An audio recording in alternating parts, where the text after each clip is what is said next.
অন্তর্বর্তীকালীন সরকার এসে তাদের নতুন নিয়মের মাধ্যমে আপনাদের যারা বৃত্তি দিয়েছে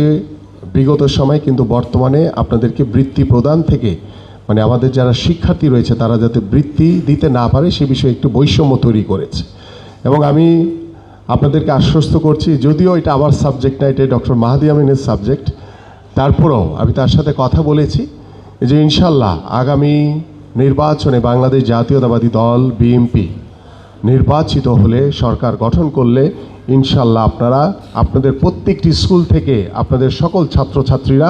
আবারও বৃত্তি প্রদান করতে পারবেন এবং প্রত্যেকটি বৃত্তি পরীক্ষায় তারা অংশগ্রহণ করতে পারবে। এটা আমাদের তরফ থেকে আপনাদেরকে আজকে আমরা মোটামুটি এনশিওর করে দিচ্ছি। পাশাপাশি আমাদের যেটি ডক্টর মাহাদি আমিন বলেছে যে আমাদের মেইন স্ট্রিমের যে শিক্ষা ব্যবস্থা, সেই শিক্ষা ব্যবস্থায় আমাদের কিন্ডারগার্টেন যে স্কুলগুলো রয়েছে তাদের জন্য একটি নীতিমালা তৈরি করা সরকারিভাবে, যে প্রত্যেকটি কিন্ডারগার্টেন স্কুলের, এবং ইতিমধ্যে আমি আমার কামরুজ্জামান স্যারকে বলেছি যে আপনাদের টোটাল যে বিষয়গুলো রয়েছে,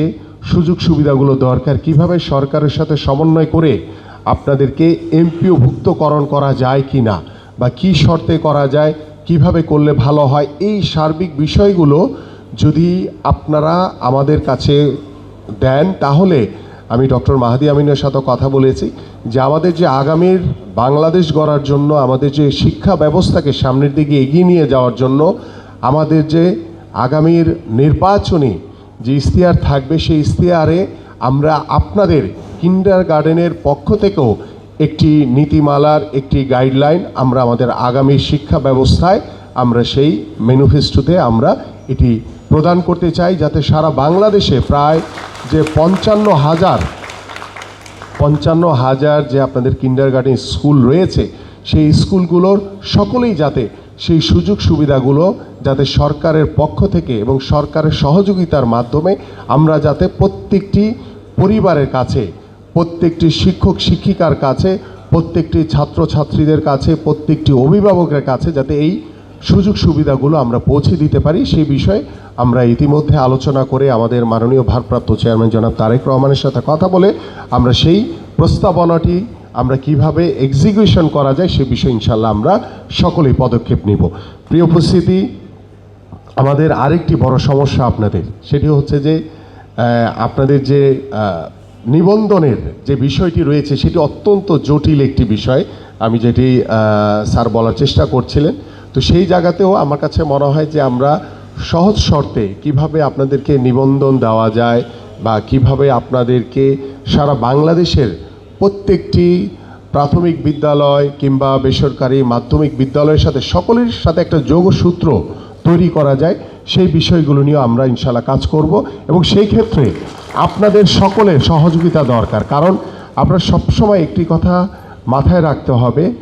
বাংলাদেশ জাতীয়তাবাদী দল বিএনপি এমন একটি দল, যেই দল শুধু রাজনীতি করে প্রত্যেকটি সাধারণ মানুষের জন্য, প্রত্যেকটি জনগণের জন্য, এবং প্রত্যেকটি পরিবার, প্রত্যেকটি সমাজের কোথায় কোথায় কী সমস্যা রয়েছে, এই সমস্যাগুলোকে আমরা কিভাবে সমাধান করতে পারি, ঠিক এই চিন্তা নিয়ে কিন্তু আমাদের মাননীয় ভারপ্রাপ্ত চেয়ারম্যান জনাব তারেক রহমান আগামীর বাংলাদেশ গড়তে চান। সেই ক্ষেত্রে আমাদের বাংলাদেশের সবচেয়ে যে গুরুত্বপূর্ণ সেক্টরটি হচ্ছে আমাদের শিক্ষা ব্যবস্থা, এবং সেই শিক্ষা ব্যবস্থায় আমরা কিভাবে আরও সহজীকরণ করতে পারি। এবং আমি আপনাদের কাছে আহ্বান করব, এবং আগামীর বাংলাদেশের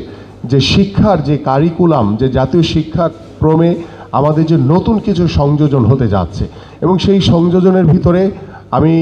মাহাদি আমিনের কাছ থেকেই শুনেছি যে হ্যাপিনেসের মাধ্যমে কিভাবে আমরা শিক্ষা ব্যবস্থাকে আমাদের ছাত্রছাত্রীদের কাছে আমরা পৌঁছে দিতে পারি। মানে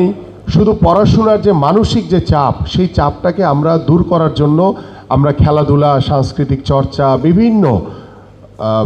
কর্মসূচির মাধ্যমে কিভাবে আমরা একটি শিক্ষা বান্ধব, একটি সুন্দর শিক্ষা ক্ষেত্রে আমরা যে অবদান রাখার দরকার, এবং আমাদের ছাত্রছাত্রীরা তারা যাতে কখনোই বইয়ের ভারে যাতে তাদের কাঁধ বাঁকা না হয়ে যায়, সেই দিকেও আমাদের নজর রাখতে হবে। কারণ আমরা শুধু বই বাড়িয়ে দিলেই কিন্তু আমরা আমাদের সেই ছাত্রছাত্রীকে বা আমাদের যে শিশুকে, আমাদের যে কোমলমতি শিশুরা রয়েছে তাদেরকে শিক্ষিত করতে পারবো না। কারণ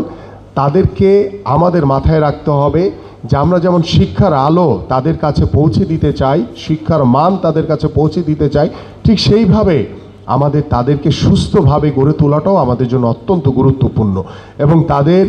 মানসিক বিকাশের মাধ্যমে